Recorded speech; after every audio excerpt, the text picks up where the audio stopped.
ನಾಯ ಹಾಲು ನಾಯಿಗಲ್ಲದೆ ಪಂಚಾಮೃತಕ್ಕೆ ಸಲ್ಲದಯ್ಯ ಅಂತ ಹಿರಿಯರು ಹೇಳಿದ ಮಾತು. ನಮ್ಮ ದುಡಿಮೆ ಹಣ ಇವತ್ತು ಪಂಚಾಮೃತವಾಗಿದೆ.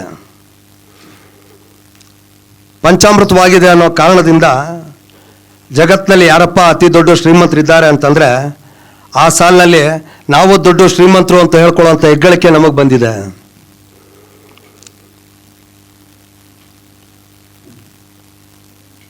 ಹಣ ಸಂಪಾದನೆ ಮಾಡೋದಕ್ಕೆ ಹಲವಾರು ಮಾರ್ಗಗಳಿರ್ತವೆ. ಕಷ್ಟಪಟ್ಟು ಎಲ್ಲರೂ ದುಡಿತೀವಿ. ದುಡಿಯೋದಕ್ಕೆ ನಾವು ಬೇರೆ ಬೇರೆ ಮಾರ್ಗಗಳನ್ನು ಅನುಸರಿಸಬೇಕು. ಸೇವೆಗಾಗಿ ನಮಗೆ ಜನ್ಮ ಕೊಟ್ಟಿರ್ತಕ್ಕಂಥ ತಾಯಿ ಈ ಜಾತಿ, ಇದನ್ನು ಸೇವೆಗಾಗಿ ಮಾತ್ರ ಬಳಸ್ಕೋಬೇಕು. ಸೇವೆಗಾಗಿ ಬಂದು ನಿಲ್ಲಬೇಕು.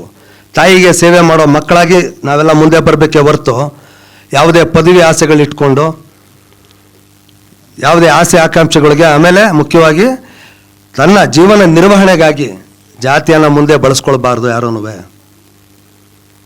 ಭಾಳ ಮುಖ್ಯವಾದಂಥ ವಿಚಾರ ಆಗ್ತದೆ ಇದು. ಎಲ್ಲರೂ ಅರ್ಥ ಮಾಡ್ಕೊಳ್ಬೇಕು.